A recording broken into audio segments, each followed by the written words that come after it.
when we were out, once we'd find a whale, we couldn't really bring, we were usually in a sport fishing boat. We couldn't bring that boat very close to the whales because we didn't want to disturb them. So we'd, stay 100 meters or so from the whales.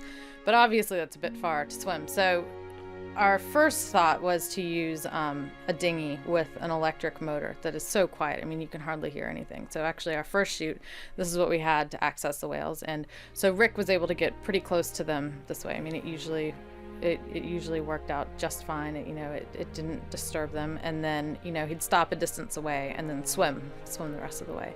But we were starting to notice that, even so, the whales were just a little bit wary. And that again just shows, I think, how sensitive they are. That, to us, this electric motor sounded like nothing. But, to them, it was, definitely different.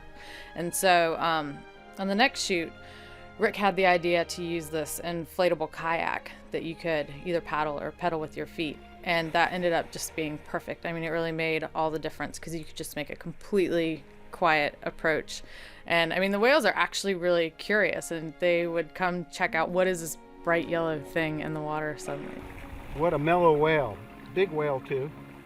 Had the mouth jaw just dropped right open and rolled over on the side. Fantastic. What a scene. In the end, they are such social animals that when they see a human in the water, it's not really their instinct to flee. They're curious, and as long as, you're not disturbing them, they don't really mind. Sometimes they're busy feeding or doing something else and, want no part of filming, but other times they're perfectly happy to just hang around and, let Rick get some great shots.